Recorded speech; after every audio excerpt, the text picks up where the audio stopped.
Texas Tech football and head coach Joey McGuire released a statement on Wednesday afternoon saying that starting quarterback Behren Morton would miss the back half of spring football. In today's video, we'll look over that press release, discuss Behren Morton's performance so far in spring ball, and should Red Raider Nation be concerned with Behren Morton's health moving forward?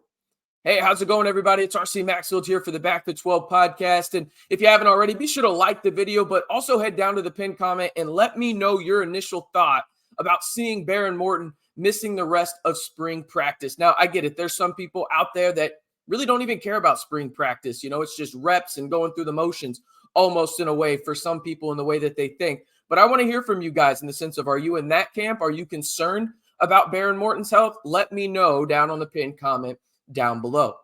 All right, as I mentioned, Morton is out for the rest of spring ball. Whatever your way of thinking is, again, let me know.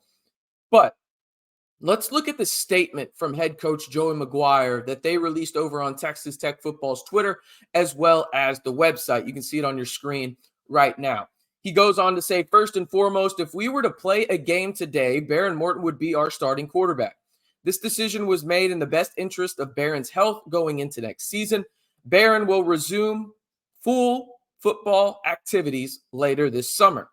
As I've said for the past several months, we have got to develop depth this spring, including at the quarterback position. With this decision being made today, it allows us to divide up our reps over the back half of spring ball to find out who our number 2 quarterback will be. Behren is unquestionably the leader of our offense and has proven that with his performance this spring. At the same time, this is a great opportunity for the rest of our quarterback room to go out and compete to see who will be the next guy up when needed. Okay. This feels to me like hey, Morton still has a shoulder issue here, but we don't want to set off any alarm bells. But by putting out a statement like this, it feels like you started an alarm bell for a lot of people in Red Raider Nation. And my initial takeaway was this: why release this right now? Why do that? And again, I'm all about transparency. There's no doubt about that. I think more sports teams should be transparent, and I think it's great that Joey McGuire is so transparent.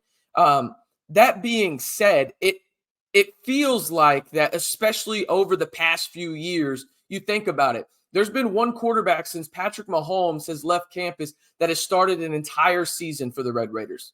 I mean, they're coming off back-to-back seasons where they have started 3 quarterbacks. It almost feels like to me that there is only one way for fans to react here in the sense of concern and panic, whatever level you want to go there. And it also creates a wonderment. And what I mean by that is Morton actually okay? Is this something that's going to linger into next season? Is this something that we're going to have to worry about if you're a part of Red Raider Nation and a fan of Texas Tech football during the duration of Behren Morton's career? Is that something that you have to worry about? And I get it. Maybe I'm overreacting to spring ball and everything like that in the sense of he had a really good camp. You look at some of the numbers. According to the statement released over on Texas Tech's website, Morton threw for 140 yards, 2 touchdowns with the first group in the scrimmage that they had in scrimmage number 1, wrapping up his spring with a 70% completion percentage. Those are good numbers. There's no doubting that.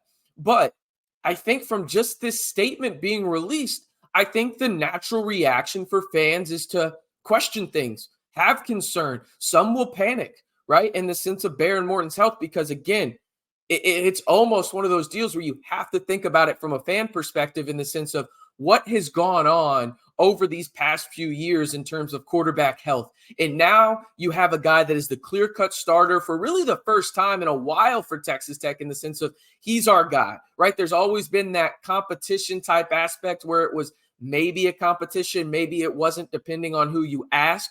But now you had a clear-cut starter for the first time in a while if you were the Red Raiders, and this just sounded off an alarm bell, I feel like, in the sense of the timing of it. I'm okay with Behren sitting out the back half of it, but I didn't think that it was necessary of a statement, almost in a way. It's just like, hey, we want to get these guys reps. It's just load management, just like Taj, Conyers, and other guys, right? Like, that's what I would say. But they didn't say that. This felt like it was a reoccurring issue in the sense of, hey, yes, he could play, but you knew what fans were going to think when they saw this in the sense of, oh, who's buying this, right? It almost felt like that in a way.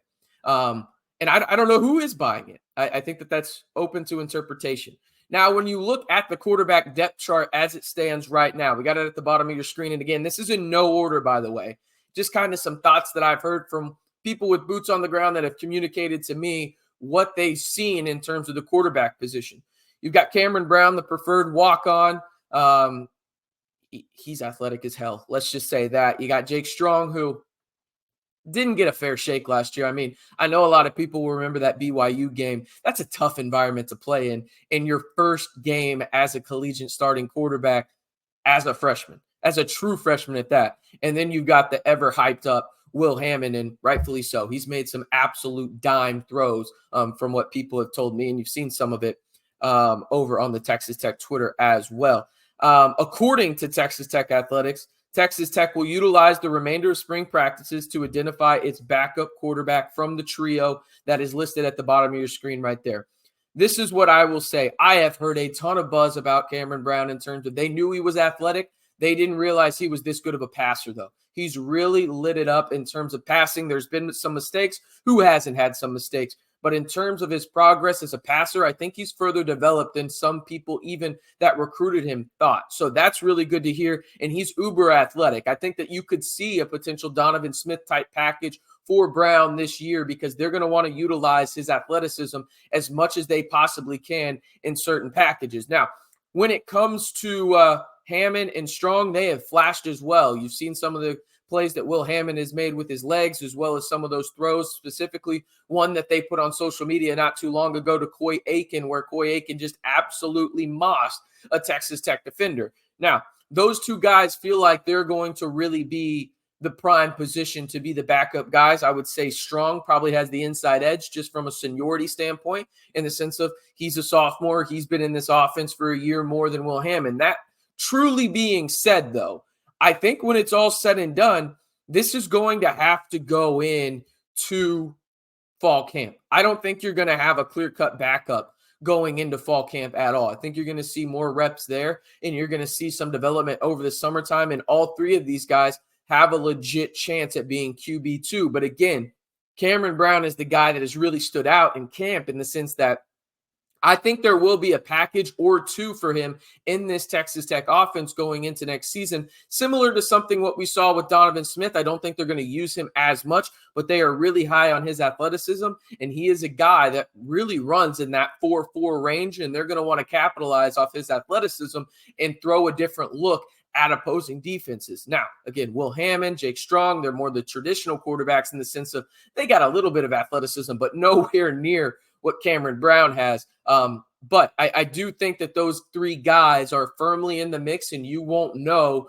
who the starting quarterback is for the Red Raiders in terms of, I shouldn't say starting quarterback, backup quarterback, for the Red Raiders going into fall camp. I think you're going to go all the way through fall camp, maybe that last week headed into actual Abilene Christian game week. Then it will be announced to QB2 is when we get that initial depth chart. But you like the talent there. It's just young, and it doesn't have a ton of experience at the Power 5 level. And I think that is really why you are concerned, again, about Behren Morton missing the rest of spring ball in the terms of, again, I get it what Joey McGuire said in the sense of if they were to play a football game today, he would be the starter. But I think they also have to understand in that building what that looks like to Red Raider Nation in the sense of Red Raider Nation knows that Behren Morton had that shoulder injury last year. Now it sounds like he's going to have to recover again, and there may be a little bit of issues with it.